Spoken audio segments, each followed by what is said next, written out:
Hello and welcome to the Film Pulse Podcast. This is episode number 183. My name's Adam Patterson. With me today, Kevin Rakestraw. How you doing there, Kevin? I'm doing pretty good. This week we'll be getting a double dose of Evil Children with reviews of Hellions and Cooties. And of course we'll also be talking about some of what we've been watching, this week's movie predictions, new on video on demand, DVD and Blu-ray releases. Thank you so much for being with us. Whether you're watching us on the live stream, or watching the replay, or listening to the audio version, we're excited to have you. You can tune in every Sunday morning at 11:30 a.m. Eastern if you want to watch the live show. And if you want to let us know what you think of the movies we're talking about, feel free to drop a comment or message in the YouTube chat. We'll be keeping an eye on that. I think we can just dive into our first review. I don't think I have any other additional business this week before. Usually I have something to say. We're light on business today? Pretty light on business. I have a couple new episodes of Film Pulse Plays out this week. I've played the Frozen game for Xbox One. That was pretty terrible. It was just like a match 3 style game. You can watch me play that. I came out with the Maze Runner video. That was that was a mobile game. Played that on my iPhone. It was pretty boring. This week I'll be playing the Hotel Transylvania game for the DS. So yeah, that'll be pretty fun. So check that out. Let's go ahead and dive into our first review. We're talking about Hellions. This is directed by Bruce McDonald, stars Chloe Rose, Robert Patrick. I have a synopsis here. A teenager must survive a Halloween night from hell when malevolent trick-or-treaters come knocking at her door. Bruce McDonald, same director as Pontypool. I was a big fan of Pontypool. I think you were too. Yeah, that's why I was kind of excited for this. Same here. I'll start this one off since I wrote a review for Cooties. Hellions, like I just said, I was excited for it. Let down. I was let down with Hellions. Oh, no. It started off good. I liked the setup. You know, it's this girl. She is 17 years old. She just finds out she's pregnant. It's Halloween night. She's at home alone. Trick-or-treaters are coming up to her door. And these weird kids in costumes start to sort of terrorize her. Love that setup. I'm digging it. Yeah. At first, I liked the cinematography in this movie a lot. I thought it looked really good at first. The way that everything was framed, it looked very stylized, and I was kind of digging it. After a while, however, there's this weird, like, sepia tone almost. Oh, we go filter heavy. Filter that happens, and this takes place at nighttime, but every time she goes outside, it's bright as fuck out there. And it's like this weird grayish hue, and that turned me off big time. But I'm getting a little bit ahead of myself, Kevin. What were your initial thoughts on Hellions? I'm going to go ahead and say that I was pleasantly surprised. Wow. I did a quick look because I wasn't quite sure what Hellions was, but I remembered that I was kind of excited for it. So quick check on Letterboxd. Okay, it's the guy that directed Pontypool. That's what it was, you know. And then I was ready to do this. But then, I caught a glimpse of the ratings, and everyone's like 1 star, half star, 1.5 star. And I'm like, oh, shit. What am I getting myself into? But, settled myself in, and I thought, okay, if this turns out to be terrible, I'm just going to have a good time just making fun of this fucker. That's what we're going to do here. Mm-hmm. So pop the popcorn, get going, and kind of loved it. Wow. Kind of loved it. That's great. Like you said, the style. Oh boy, there's so much style in this bitch. See, I loved it. I even loved the filters. I just, it had such a different look to it. It definitely looked different. That's for sure. The framing is interesting throughout. Yeah. The effects when she has that like windstorm going through her house, and that's kind of when the filters come in. Mm-hmm. I just thought all of that was fantastic. When she goes outside, it looks gorgeous. The only thing that kind of dampened the mood was the pumpkin patch exploding. Oh yeah, that's what that was. That kind of really dampened the mood. I didn't quite understand what was going on, and it just looked awful. And Yeah, it kept happening, and we kept coming back to it. yeah, that doesn't look great. I really wish that was cut out of there. There's some kind of After Effects explosions going on Yeah, in that. and then there's like number one, you have the explosions don't look good. They don't sound good. The effects are awful, and at the same time too, like the cinematography during that period, you have like the cameras trembling, like there's tremors from the explosions, and just none of that worked. It just it looked quite bad. Well, it's interesting though because the effects work in the rest of the movie's pretty good. I thought there's a lot of practical effects in this, and there's a lot of kind of gross, gore stuff that happens too. And I thought, and even when they were showing the baby in the womb, that like when they would do that, when they would cut to that, I thought that looked pretty good. And that was interesting. There's a shit ton of gorgeous imagery in this movie, and that's what hooked me and kept me on board, because the story itself is kind of like you said. The setup premise is pretty good. It's interesting, and the kids are creepy as fuck. Yeah. I mean, you put a burlap sack over anyone, and it's creepy. Really instantly. good creature design on the costumes. And then you just keep multiplying, and there's more and more. And then, halfway through it, there's that weird thing where they kind of, they age quickly. Like they start to grow and they're bigger. Mm-hmm. And that was just, they were creepy. And I love the sound design too with the kids. They have like the children's choir or whatever, and they kind of they layer it and they distort it and fuck with it, almost like a Ganja and Hess type style, but it's with like a kids choir, which makes it even creepier because they're making weird ass noises and shit. I had a real problem with, in addition to the gray weird filter, I had a problem with the soundtrack, the score, it sounded like Silent Night. That's what and I kept thinking that this sounds like Silent Night, but it was the score. It was kind of hearkening back to an 80s horror movie where there would be this kind of iconic score that would play throughout the whole movie. And for me, the score, this didn't work for me. Where maybe that's where it helps me a little bit because of my ignorance. I don't have anything to point to like, oh, they're kind of ripping off this, or it's a poor man's version of this. I just didn't like it. It wasn't that I felt like this movie was a ripoff or doing something, worse than something from the 80s or anything like that. It was just that I did not like the score. Like, I didn't like it. I just didn't like it. Just flat out didn't like the score because it sounded like Silent Night, and it kept bothering me because it sounded like Silent Night. Also, the another aspect of it I loved was the editing, especially like towards the end where it gets real surreal towards the end. And like her face is all cut up and cut up visually, not actually like cut up, like cut marks. Right. And then they overlap and everything gets distorted. And that was one kind of interesting thing they did there towards the end. Was it was almost like there were two realities happening at once. Yeah. And it would be like her doing something, and then it would cut, and it would be like her in the same position, not doing that, and it was like almost as if there were two things happening concurrently. You know what I'm talking about when she's sitting on the stump with Robert Patrick. Yeah.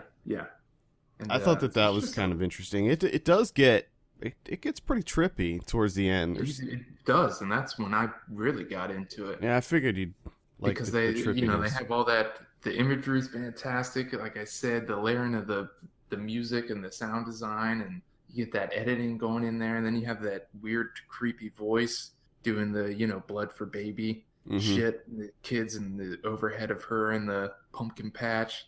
Oh man. And that the scene with the cop car, it's beeping and sirens whelping and got the smoke coming out, and then all of a sudden there's just a bunch of kids standing there. Fucking creepy kids. Goddamn kids. Yeah, it just I don't know. I just wasn't that into it. I maybe it was that I had my hopes a little bit too high, because the posters and things for this looked pretty badass. The one with her and the shotgun. I was like, oh man, this movie's gonna be pretty badass. Well, I enjoyed it. That's good. I was surprised. I mean, we were done with it, and my wife's like, "What do you think?" And I was like, kind of loved it. Kind of loved it. Apparently, I'm the only one, but here I am. No, I think that's great. I didn't despise it or anything. I didn't hate it. That's what I'm kind of confused as to the hate that I'm seeing for it. I mean, I really didn't read the reviews. I just kind of saw the ratings, so I'm not 100% sure what their issues are. Because I mean, it does have its faults. I mean, there's some bad acting. The guy that plays the doctor. Oh boy. Yeah, he's not. Yeah, he's not great. Not great. But he gets dispatched of, so that kind of helped. Yeah. Because every time he showed up, I was just like, please, can we kill this guy? Can we kill this guy already? Yeah, and you think that he's gonna die, and then you think, oh shit, he's not dead yet. But then you realize you're being tricked. I think I don't know, I might have been the only one that, like, when they kind of reveal his true nature, you're like, oh, thank God. Thank goodness. I thought he was back. Ugh. Yeah. To me, there's a lot to like here. To me, visually, I mean, it is a lot of it's kind of style over substance. I mean, a little bit. Yeah, I'll readily admit that, but the style's good, so I'm in. I didn't read any other reviews on this either, so I'm not sure what other people are having issues with. I would imagine a lot of people are comparing it to Rosemary's Baby and movies of that ilk, the demon baby subgenre. Yeah, but it's not even. I'm sure you're right too, but I don't see any really correlations between the two outside of other than the literal demon baby. Yeah, I mean that's it. But is it even a demon baby? Well, we don't know. They leave it kind of open ended there. That is, again, that's another kind of fault with the film is what's going on, the message of it and everything is a bit muddled. I'm not 100% sure what we're really going for here. Like, I kind of understand at first where she gets into her angel costume. Mm-hmm. So like all of a sudden she's trying to go back to innocence, and she's all the kids are kind of dressed up like the one kind of looks like Raggedy Ann, and they're essentially, like you said, they're terrorizing her. So it's like they're trying to kill the innocents or whatever. But everything gets a bit muddled in the middle there, and definitely towards the end. But that's the thing. Like I said, the style though, give me that style. I felt like with a plot this loose, I mean, Robert Patrick sort of laid out the backstory about this and maybe why this is happening. But when you have something, a legend or whatever, so loose, I feel like you need a little bit more closure at the end. You need a little bit more of a kind of definitive conclusion to all of this. Yeah. I felt like it was a little bit too loosey-goosey there at the end. Oh, a little loosey-goosey. I was all right with the loosey-goose. Because again, the style made up for a lot of it. Softened a lot of the faults for me. That filter, that outside filter, it was cool. I thought it was cool the first time they did it. I was like, oh man, that looks really crazy. I'm kind of digging that. But then when I realized that that's what we're gonna stick with, we're gonna leave it like that. I was like, what is it, like 11:30 in the morning here? Why is it so bright outside? It's the blood moon. And the scene, demon children. The classic scene where she's caught in the endless maze of sheets on the clothesline. It's like, how many sheets are you washing here, lady? you have like 30 pairs of white sheets. It was sheet day, okay? It was sheet day. You gotta wash them sheets. It was like she was like running a hospital or something. It's like 50 white sheets. She had a wealth of sheets. I will admit that. I will say that the character of Chloe Rose's character, the actions that she took, at least at the beginning, were all the right ones, which was always always welcome. She's not stupid. Yeah, the first thing she does, not spending the entire movie going, "What the fuck are you doing?" Yeah, she tries to get out of the house. She tries to call the cops. She calls her mom. She does everything right, and then when Robert Patrick shows up, she's like, "We got to get out of here." And he's like, no, I want to look around. I want to investigate this. I want to see what's up. And she's like, no, we need to leave. Of course, it didn't work out for her, but... Well. No, sure didn't. And it's even worse because he even knows. Yeah, he knows what's up. But I guess he was trying to get some revenge. He's like, oh, about fucking time. Yeah. Let's do this. And again, that's something that I thought was... I liked they included that they linked that, but again, yeah, you're right. Just it is wasn't... kind of loosey-goosey there with that. They, because that was interesting, but then they didn't really go too far with it. Yeah. Except for where, they're walking through the woods and it's just like, oh, my house. It's like, Yeah, that was that was after stuff started getting a little bit more surreal, a little bit more weird. And I liked that. Count me in. Let's get weird. It definitely wasn't what I expected, this movie. That's no, for sure. Not at all. Not at all. I was not expecting this at all. But then again, with Bruce McDonald, we probably should expect something different at this point. I mean, Pontypool was like nothing that I could have expected. Yeah. In a really good way. Yeah, it's man, I like this one. I liked it. All right. Well, what are you gonna be one of my favorite horror movies of the year. Wow. Throwing that out there. That's impressive. I mean, I've only seen like 4, but still. I mean, did you like this more than Goodnight Mommy? In a way, yeah. Wow. In a way. That's great. Style-wise, because you know me, I'm about imagery. I'm all about the imagery. Yeah, this is. I would definitely, if you came to me right now and you're like, okay, you have to rewatch one of these, Goodnight Mommy or Hellions. Which one do you want to watch? 9 times out of 10, I'm going to pick Hellions. Well, Hellions is more fun too. That's the other thing. Yeah, I mean, it definitely has the comedy of a classic horror movie, like an 80s horror movie. There's comedy in there. Fucking kids, man. Yeah, especially when she salts up the shotgun shells. But man, she really screws that up when she's in the sheet maze and she's just willy-nilly blowing those shotgun shells. You're just wasting shells left and right. Come on. Yeah. I guess the panicking and the fear got to her. So she's going wild with it. Yeah, I can't say that I wouldn't do the same thing.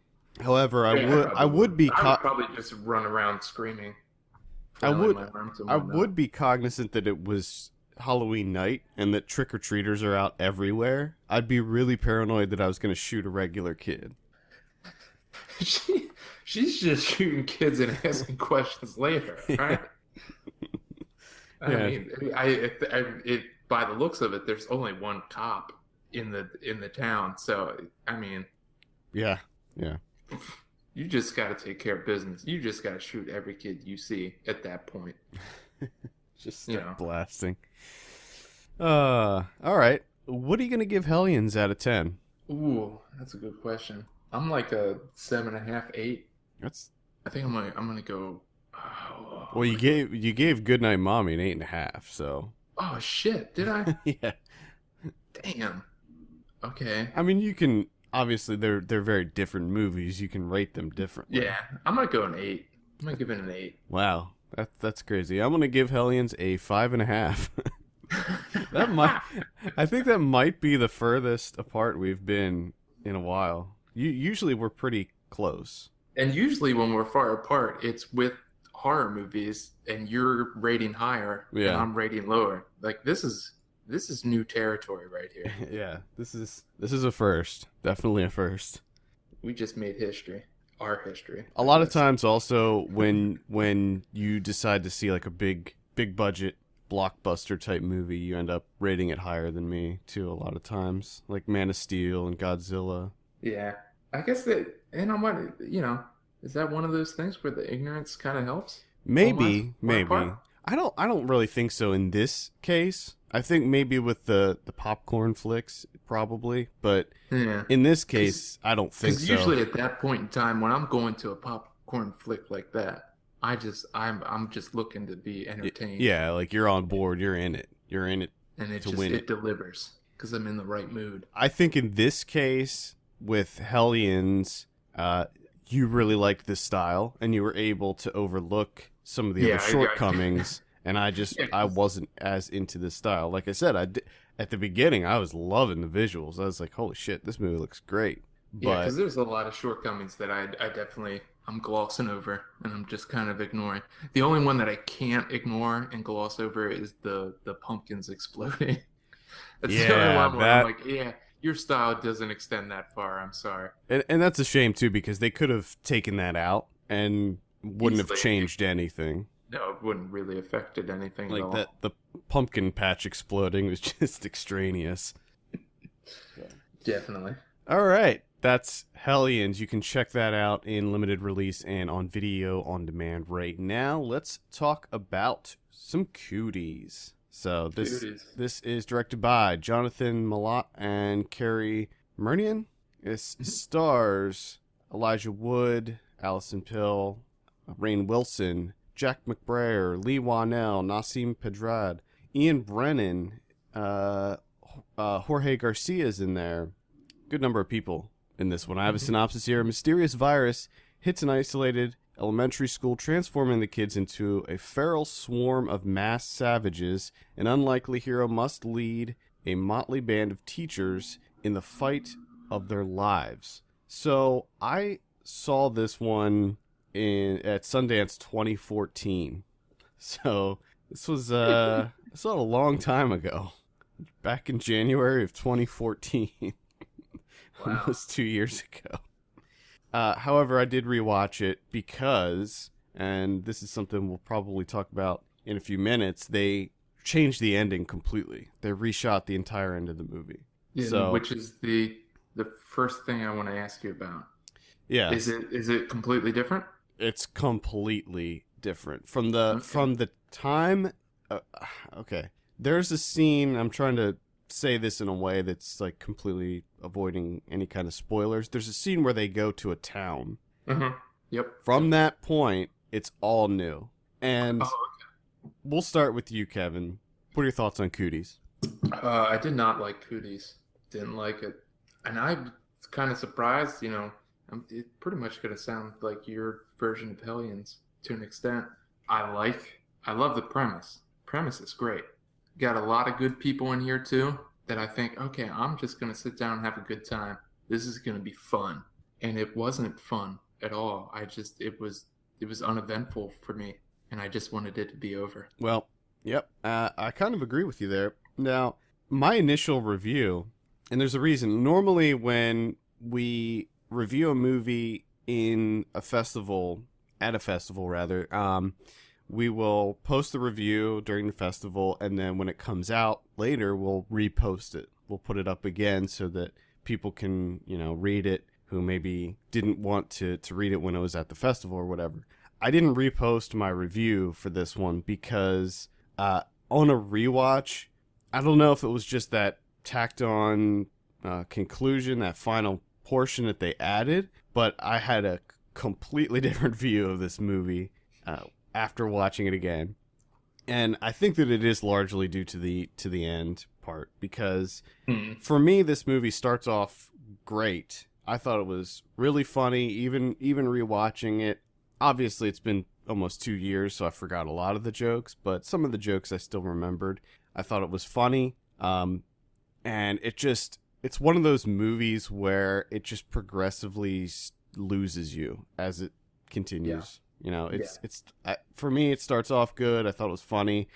Even when the kids started getting infected and attacking people, I had a good time with it. And then it's like it overstays its welcome. Oh, it sure does. The comedy drops. We talk about this a lot in action comedies, where at some point the one genre overtakes the other. Yeah. And in this case, it just stops being funny. Oh, and it takes over rather quickly. Yeah. And there's a couple jokes here and there in the beginning that I was like, okay, this is gonna be kind of fun. But man, it just fucking drops off. And then we're just into straight zombie territory, really. But they're not really doing anything with zombies. You have the kids, but the interactions with the kids are limited. There's not much going on there. Occasionally, once in a blue moon, they'll pop up and, fend one off or kill one or whatever. But most of the time, it's just them sitting around trying to figure out what to do. And then you have the forced nature of Elijah Wood with Rainn Wilson and Allison Pill that, love triangle, whatever the hell they're going for. That takes up so much of the goddamn movie. It's like, I came for zombie children. I didn't come for Elijah Wood and Rainn Wilson fighting over Allison Pill. That's not what I'm here for. I'll tell you what I wanted. I wanted more Lee Whannell. I thought that he was hilarious in this, and he was my favorite character. And I just wanted more of him. Such an odd character in this movie. Yes. He was so bizarre. How to have normal conversations with people. He tries, but he fails. He fails constantly. And this is, and then the shit hits the fan, and, now everything's in his wheelhouse. Yep. But they still have issues with him. Yeah, I love the scene where he's like, I was wearing gloves. And they're like, no, you weren't. But again, they do okay, I call back jokes and having the same thing over and over again and sticking with things a bit too long, to make them funny. But Rainn Wilson and his truck. Rear wheel. Oh, Jesus Christ. They just kept coming back to it, and it was never fucking funny. Well, and that was like their only joke after a while. That's one thing. Yeah, that's one. This is the one joke we have. Let's keep doing it. That's one thing that they added in. They added in the last one there because that was all part of the new stuff that they added. So they must have. They watched it, which makes it even worse because that means that they watched it and they were like, "We need more of that." Well, apparently, the current cut we have right now, there's not enough of him struggling to say those three words together. I guess what happened was they were on a limited budget and they shot the ending. It wasn't, according to the directors, it wasn't the specific ending they wanted, but they just couldn't afford to do the one that they wanted. And when they got picked up by Lionsgate, Lionsgate was like, "Hey, can you maybe do a different ending?" And they were like, "Yeah, we actually have a few different endings that we were working with." And Lionsgate was like, "Okay, here's some money, do a different ending." But it's not just an ending. There's so much, and it feels tacked on to me. It feels like they're starting a sequel, and it's just like, oh my god, like there's a whole other scene, there's a whole other set piece that they do. Yeah, but it's like, what is happening here? It's just the same thing again. Yeah. Again, it's not adding anything. You're just cycling through what you already did a number of times beforehand. And it's like by that point, I'm checked out. I'm done. Oh, definitely. But I will say, I thought that they did some interesting things. I think it was a lot smarter than maybe what it appears to be on the surface. There's a lot of satirical elements to this that I liked. I liked the fact that all the kids had ridiculous names like Patriot. And they all, they sat down in class and they all popped out their Ritalin and their Adderall. And, it gets into the whole school lunch system and our processed foods and stuff like that. So I think that it does touch on a number of issues that I thought was done in a funny way. No, didn't work. It didn't work for me on any level. I just wanted it to be over. The kid's name was Patriot, though. Yeah, but that happened how early? I was like, and then just straight silence the rest of the movie where I'm just like, okay, how much do we have left? How much do we have left here? And when Rainn Wilson called Elijah Wood a hobbit, I thought, that's kind of clever. Yeah, that was funny. And then I just kept thinking, like, when are you gonna get funny at some point? Is that gonna happen? Yeah, I think that are we gonna kill kids and at least do that in a funny way? No, not really. This is what happens in horror comedies.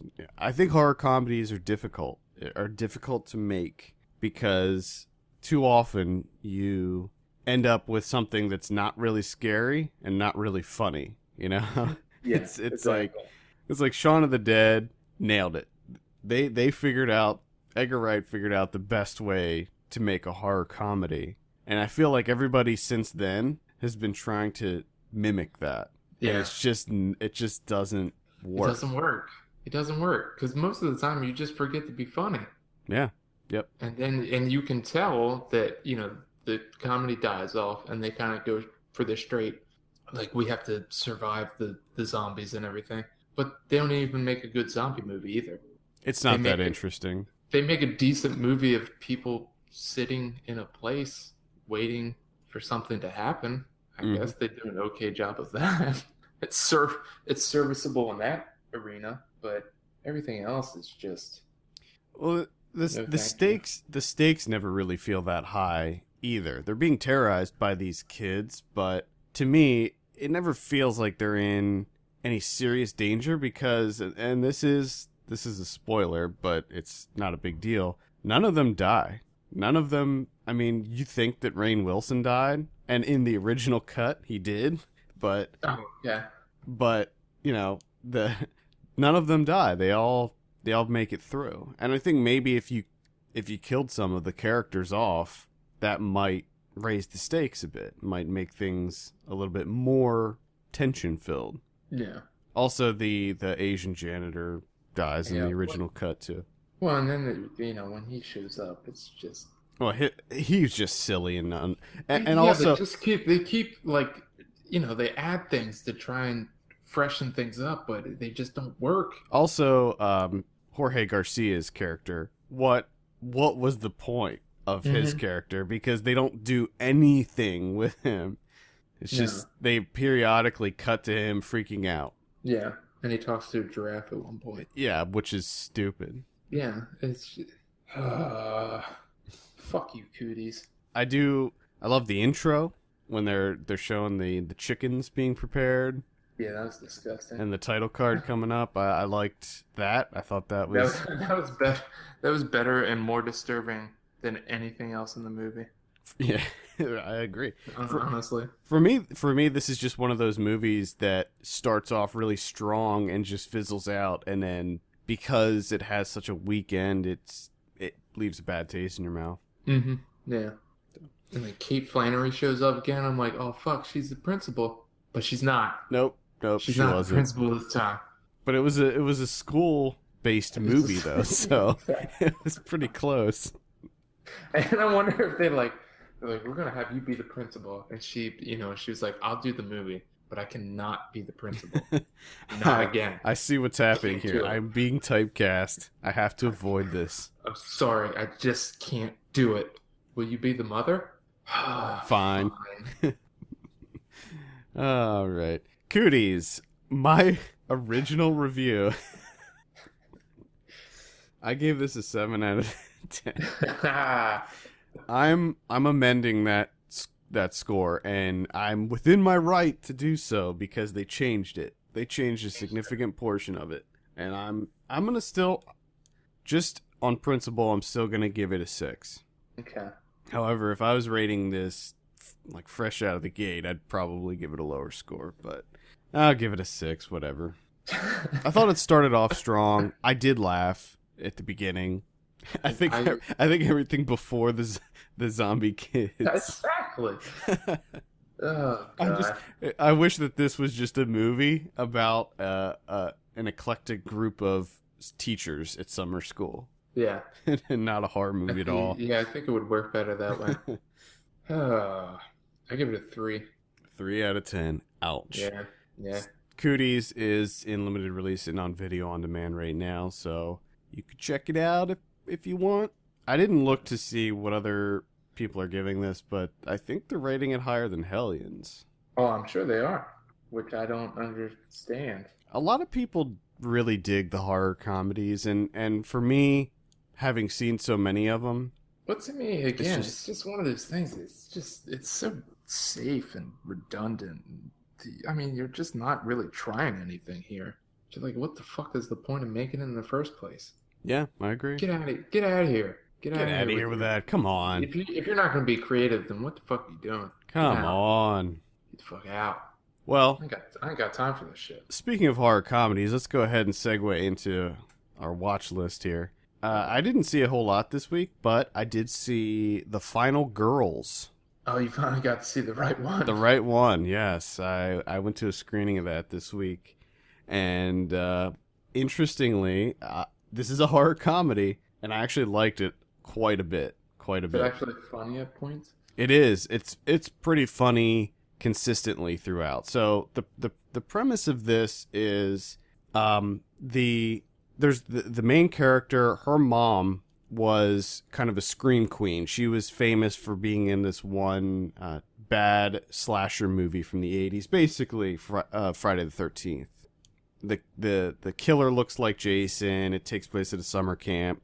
It's pretty much riffing off of Friday the 13th. So her mom gets killed in a car accident, and on the anniversary of her death a year later, she agrees to go to this screening of this movie. I think it's called like Camp Bloodbath or something. Yeah. And through what happens is a fire breaks out in the theater, and her friends end up trying to escape through an emergency exit behind the movie screen. And what happens is, for some reason, they end up getting sucked into the movie itself. Oh, so they get sucked into this cheesy 80s slasher movie. And the mechanics of how all of this stuff works is awesome. It's incredibly unique. And it's sort of like, I don't know, I would kind of compare it to Pleasantville, you know, where they get sucked into the 50s TV show, or Last Action Hero, but an 80s slasher movie. So it's really fun, really a fun movie. It's PG-13, so it's light on the gore and stuff like that, but a lot of the stuff that they do in this is really funny. Like, they'll trip over the credits, like the actual on-screen credits will show up in physical form where they're at, so they have to kind of hop over them and stuff. And whenever the killer is ready to appear, you can hear the like they can actually hear it happening. And there's a scene in the movie that they're in, where Malin Ackerman plays the mom. There's a scene where she's telling a story about the origin of this killer, and it flashes back to the 50s and it turns black and white. And when that happens, the effect that they use is really funny. It's like all of a sudden this like kind of goo starts appearing, you know, when everything goes blurry during the flashback scene, and then all of a sudden they turn black and white. But it's this sounds fun. It is, and it's got a great cast. It's got I don't know how to pronounce her name. Taissa Farmiga, Vera Farmiga's niece. Okay, yeah. Malin Ackerman, as I mentioned. Aaliyah Shawkat from Arrested Development's in it. She's really funny. Thomas Middleditch from Silicon Valley's in it, and he's really funny. And Adam Devine from Workaholics, and he's hilarious in it. He basically plays the same character he plays in Workaholics.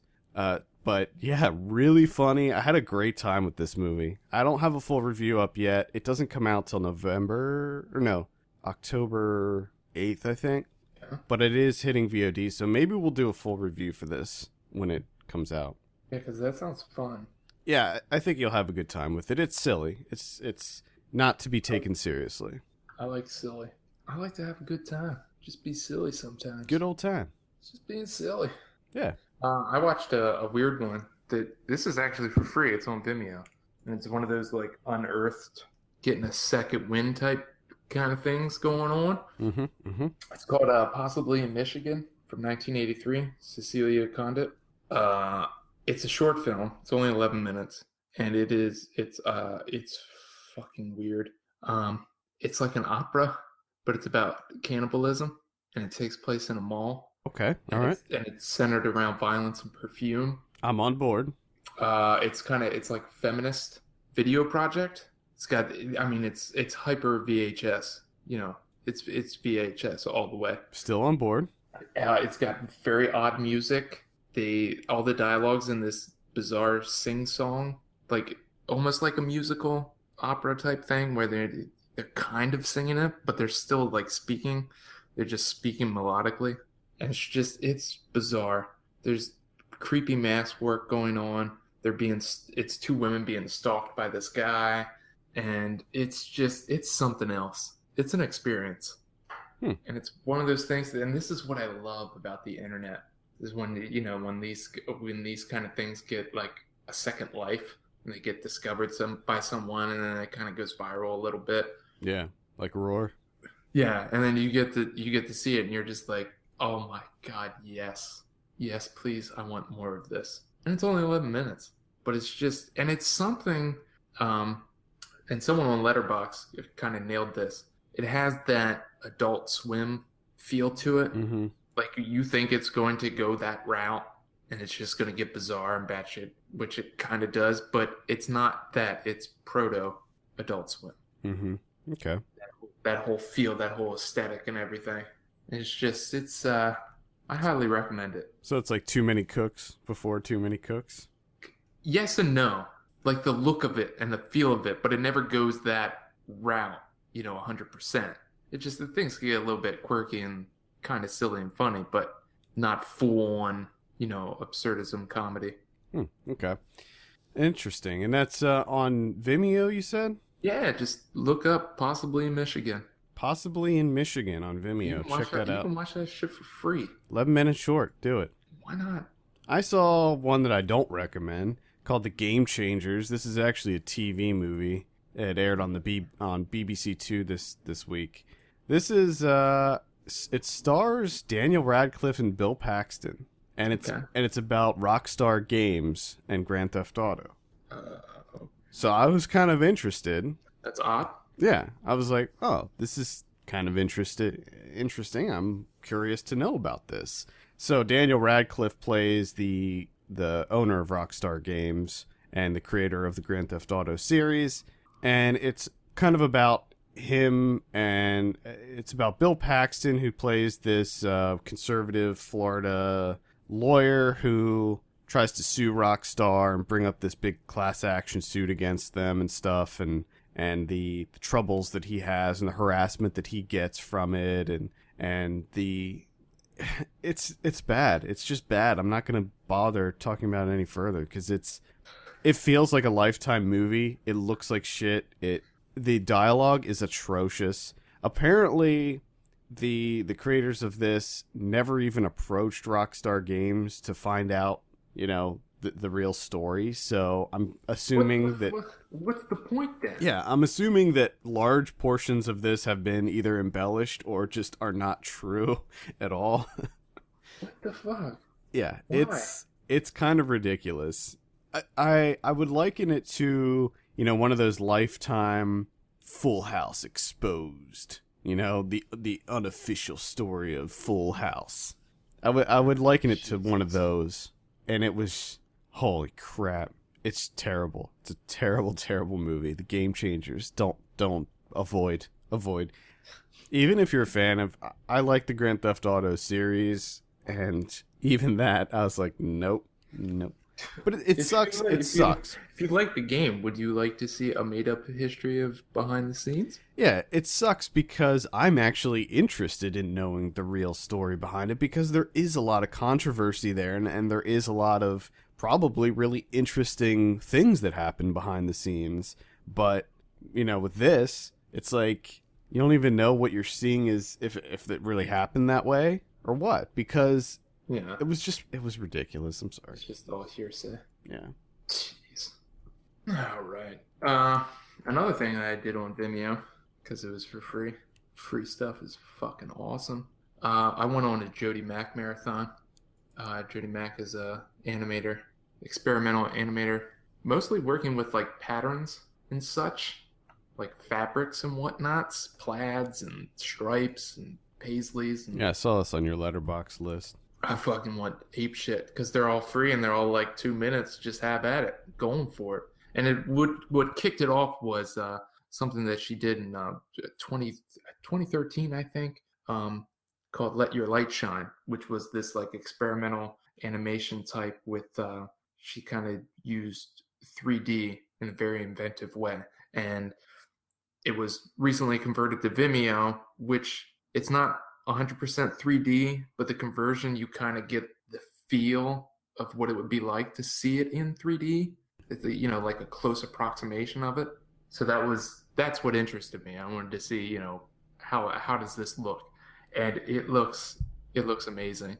It's simplistic. It's just, simple shapes and stuff, and everything's going on, and everything's kind of refracted, and it gets very crazy to the point where it just kind of melts your eyeballs, and it's too much. I couldn't handle it.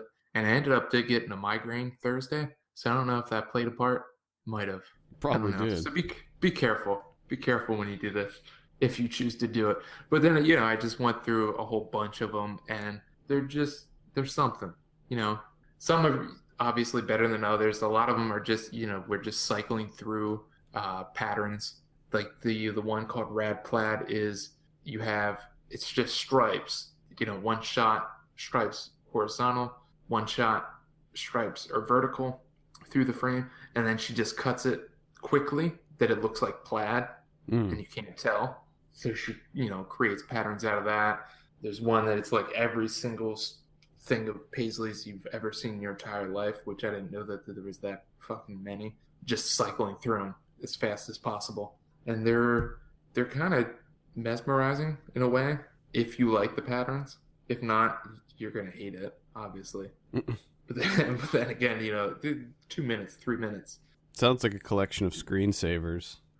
She actually does have screensavers on there, on her Vimeo channel, so you can check those out if you want. There we go. There's just so much, and she has like two like longer form. I think there's one that's like 27 minutes, called Yard Work is Hard Work, and then there's one that I've been dying to see. It's called Dusty Stacks with Mom, which I think is like 40 minutes, which is a more like I think a more personal, but she uses kind of the same stylings. Like a lot of these that I watched, you get the sense that they're kind of like experiments just to see how it looks. Mm-hmm. Just, tinkering with things. Yeah. And then there's one like August song, which is a bit longer, like 5 minutes, where she kind of uses these bits and these experiments into an actual like short film type thing where it's like a cat, but the cat's in silhouette and it's the cycling of patterns over the cat and stuff. So it does, she is able to translate it into something else and make it work. Okay. And that's the short films of Jody Mack. You can watch all those on Vimeo for free. You can watch a lot of them. And there's a lot of them on Fandor as well, if you have that. Oh, okay, cool. The only other one that I saw that you also saw this week was Embers.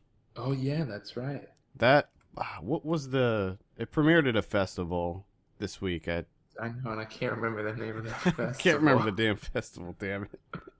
There's too many festivals. I get overwhelmed with festivals here. But, so this is it's a sci-fi movie. I'd say it's a light sci-fi movie, but it's less about the sci-fi, more about kind of the people that are in this. So the premise is that there's some sort of virus that plagues the Earth, causing anyone who's infected to lose their short-term and long-term memory. So basically, Earth is populated by people who have no idea who they are, how they got there, what's going on, and immediately to me that was like, man, I'm interested. I'm interested to find out how everything works. It raises so many questions. There's so many hypotheticals that you come up with when you hear that. Right. Like what happens to the infrastructure, what happens to couples, and their relationships. And this movie kind of tries to touch on all of those things. And I think it does it pretty well. I was certainly some of the characters I liked more than others and found them to be more interesting. And some of them are definitely more developed or explored a little bit more than others. Yeah. I liked the one, and it looked great too. Holy shit! The visual style of it looks fantastic. I mean, this is a high polish debut. Yeah, this movie looks fantastic. Even I was so surprised because this is a relatively low budget movie. I don't know what the exact budget is. It was a Kickstarter.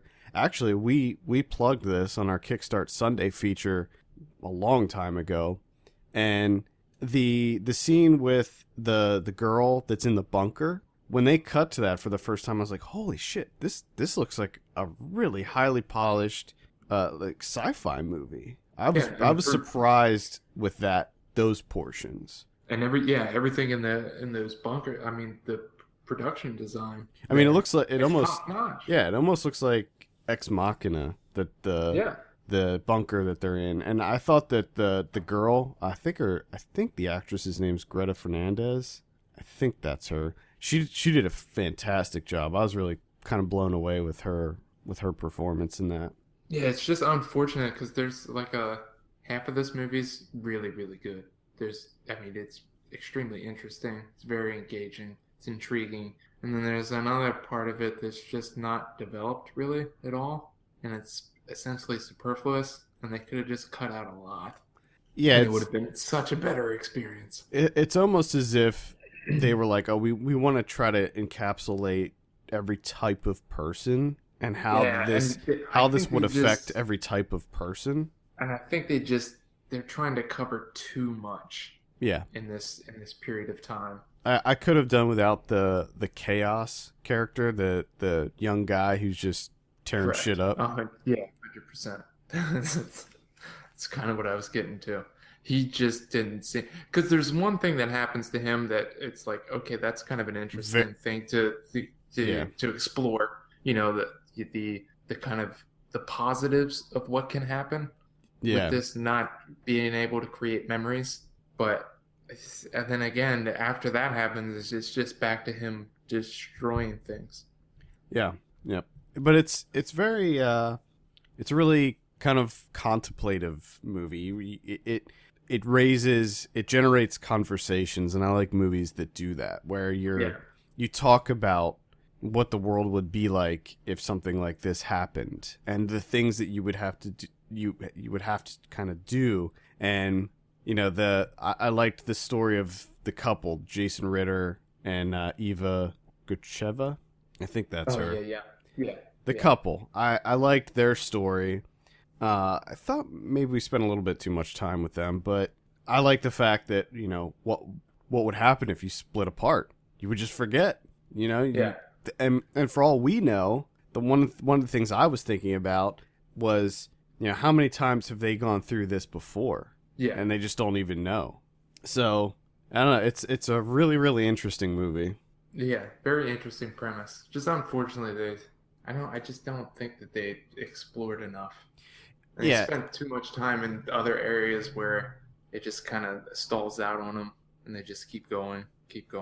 It's also interesting to see the kid's story. I thought that the kid, while his story wasn't the most interesting, I thought that it was interesting to think about what life would be like for a kid in that situation, because the girl was in the bunker for 9 years. Yeah. So we can assume that this has been happening for at least 9 years. That kid is not, he's probably 9 years old, you know? So he probably grew up with this disease or virus or whatever. You know, and they have little clues there, because, you know, it seems to be affecting him a bit differently than others. Yeah. Because it seems like he's able to make memories. It seems like it. Yeah. But I don't know. But at the same time, no one was able to teach him how to talk. So Yeah.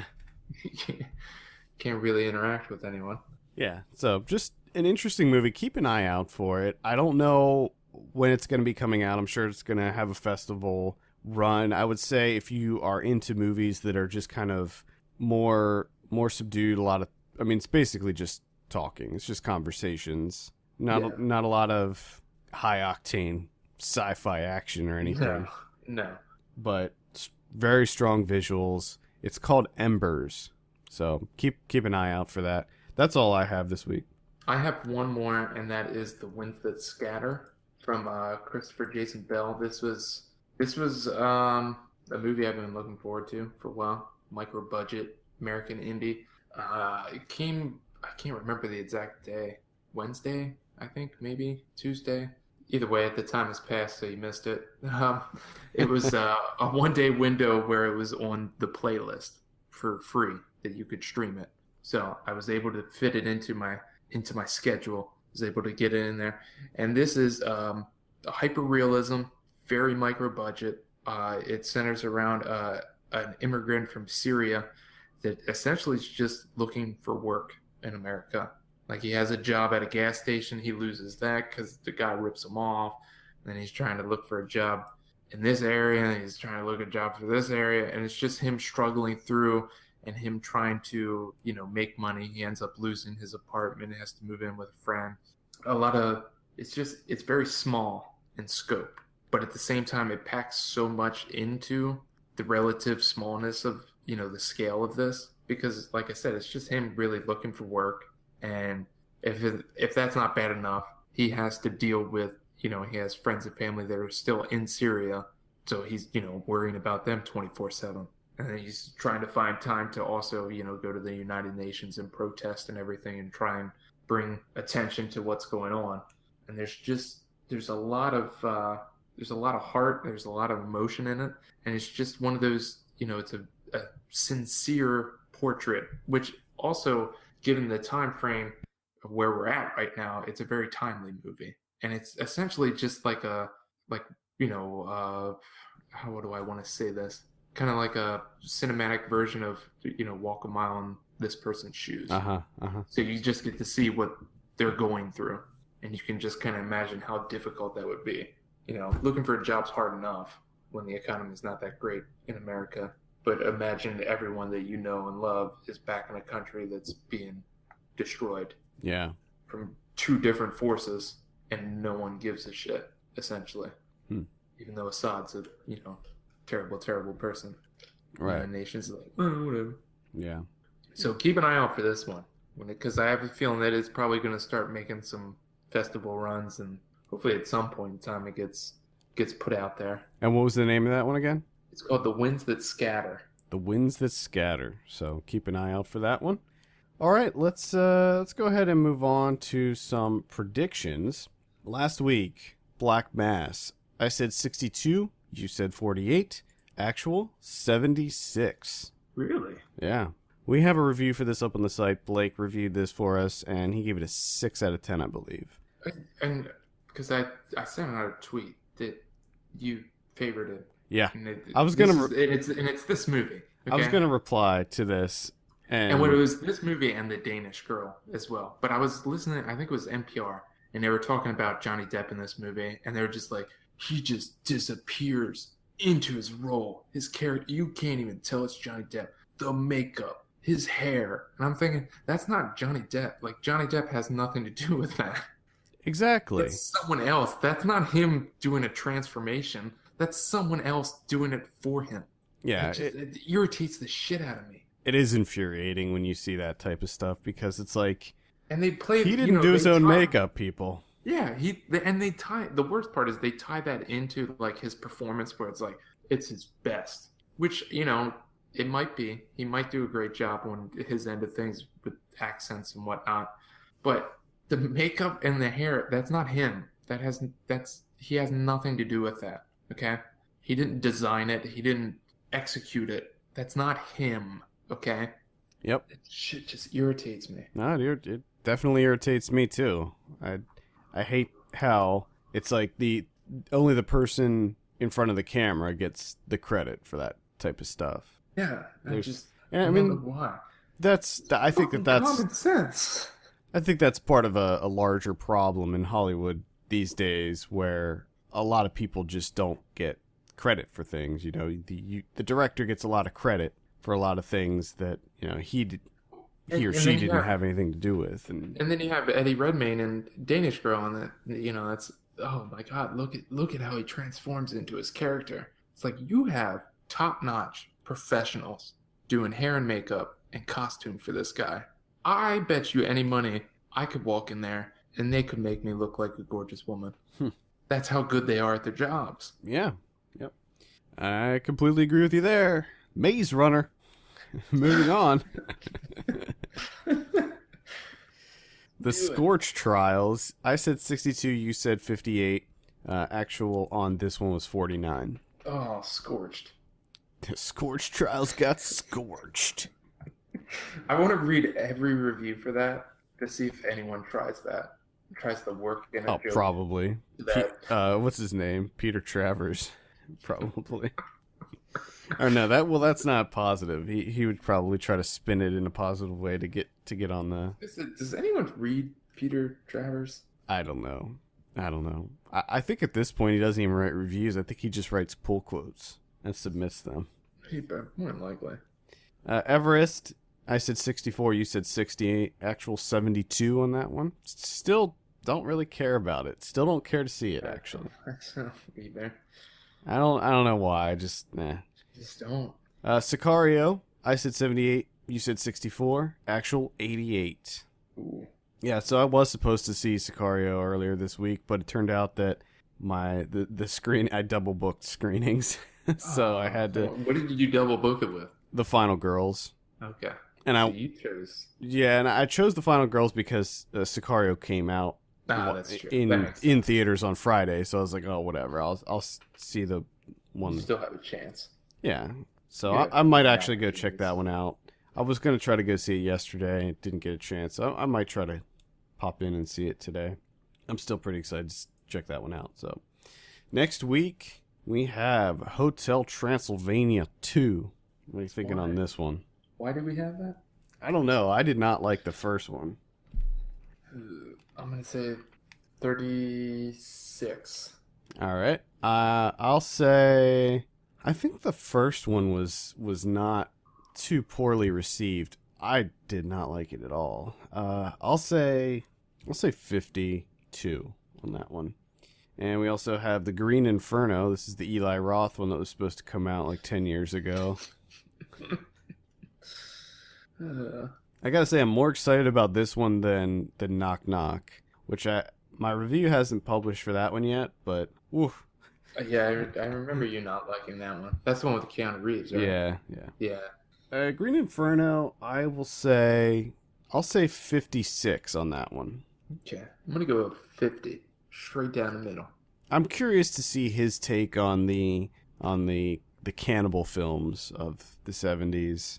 And I heard that there's no actual animal killing in them, because that was like the one thing about those cannibal films in the 70s. They always featured real animal death, and that was always like a big turnoff for me on those movies. You just couldn't get behind that. Yeah. In limited release next week, we have 99 Homes, which is the Andrew Garfield one. Yeah. I'm excited for this one. Michael Shannon. I'm sort of excited. Isn't it like he's getting evicted, and then he ends up taking a job where he evicts other people? Yeah. I'm sure there's more to it than that, but I would hope so. So I have Ashby. Okay. Never heard of that. I think Mickey Rourke's in it, and that means that it's not good. And Emma Roberts, I think, maybe. I could be wrong about that.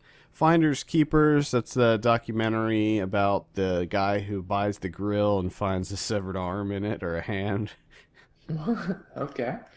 Yeah. Yeah, it seems kind of interesting. I think we backed this one on our Kickstart Sunday feature as well. So. Oh, okay. Mississippi Grind, that's the casino, the gambling. Yeah. One. Ryan Reynolds. Ryan Reynolds. Fleckin' Bowden. That has a very high score right now on Rotten Tomatoes, but I'm not sure about that one. It looks like it could be interesting. The Keeping Room, that's the Western with Haley Steinfeld and Britt Marling. Yeah. I'm so excited for this one. Yeah, we'll probably be reviewing that one next week. Stonewall, that's the Roland Emmerich one about the Stonewall riots here in New York. Interesting. It's interesting that Roland Emmerich is doing that one, yes. I'm just kind of surprised that someone allowed that to happen. Yeah. They let him do that. I think that I think that is a movie that should come out, but Roland Emmerich? Yeah. Roland Emmerich? Yeah, that's what I mean. No. Yeah, it doesn't really fit. I don't think there's going to be a lot of explosions in that one, but who knows? Maybe he'll throw some in there for good measure. Pay the Ghost. I'm actually not sure what that one is. Just pay that ghost. Pay him up. Ghost payments. We posted a trailer on the site earlier this week. There's a film that played at TIFF, I believe, that is about a girl who contracts an STD from a ghost after she has sex with it. And I really want to see it. It looks awesome. I can't remember the name of it. It's called something Lace. Let me just look at that so I can plug it real quick. It's called... Yeah, what is that called? Damn it. I lost it. It's off the front page. It's, Lace Crater. It's called. Looks interesting. It looks like there's some comedy in it, but it also looks like it's got some kind of body horror elements to it. I'm into it. I would imagine. Yeah, I would imagine. I'm into it. All right. Where are we at here? Also, Drunk, Stoned, Brilliant, Dead, the National Lampoon documentary is coming out in limited release. I'd recommend checking that one out if you're into the National Lampoon or want to know more about the history of the magazine. It's pretty funny too. On VOD next week, got a bunch of stuff. We got The Primary Instinct, which is that's the documentary. The dude from Slash Film directed it. It's a documentary about God damn it. Why do I always forget his name? Very famous, big character actor. What's the name of the movie? The Primary Instinct. Oh, yeah. Stephen Tobolowsky. Oh, okay. Yes, Stephen Tobolowsky. It's kind of him. It's a documentary. He does this kind of storytelling podcast that Slash Film put out called the Tobolowsky Files, where he just kind of tells stories about his time and being a working actor in Hollywood. It looks pretty interesting. Yeah, I'll listen to him tell stories. Yeah, absolutely. He's a really good storyteller. I like him. We also have By Blood. I don't know anything about that. Pay the Ghost. Don't know anything about that. Unbranded. I think that might be a documentary, but I'm not sure. It sounds like a documentary about branding. Branding and unbranding. Drunk, Stone, Brilliant, Dead, Ashby, Wildlike, and Misunderstood. Oh my goodness. So not a great lineup. I would definitely check out the National Lampoon one. The other ones seem a little meh to me. Yeah. But it's just everything that you said just recently was like what I imagine. It was just beige. Yeah. All the words that came out of your mouth were just beige. You already forgot. Be honest. You already forgot every single title I just said. I zone out every time that we do this. Yeah. Because they're so generic. The titles are so generic. And it's just a list of generic titles. I'm just, the eyes gloss over. And I just don't know what's happening. That's why most of the time I'm like, what are you talking about? What's the name of the film? Because I already forgot it. Yep. Next week on Blu-ray, we have Pitch Perfect 2. We have Antitrust from 2001 is getting a Blu-ray release. Yes! Hell yeah! Waiting for that one. Rocky Horror Picture Show is getting a re-release. I'm assuming that already had a Blu-ray release. It seems like one that would, but maybe not. Maybe it's coming out for the first time on Blu-ray. Maybe. Deuces Wild from 2002. Oh god, I remember that movie. That was terrible. Oh yeah. Terrible movie. Saint Laurent. Nice. French is so good. Yeah. At least I didn't say Saint Laurent. Let's see. A bunch of anime stuff is coming out. One of them is called Tokyo Ghoul. I'm actually interested in that one. That's pretty much it. I'm not seeing a whole lot of other releases of note coming out next week. Yeah. I have 3 Criterions. Yeah. 3 of them. 2 of them are Bruce Beresford, which I've never heard of him. But his 1980 Breaker Morant, which is coming to Hulu Plus as well as DVD Blu-ray. And as of right now, you can actually watch that on Mubi. I think there's like 5 days left of that on there. And then his other movie from 1990, Mr. Johnson. Both apparently seem to deal with colonialism.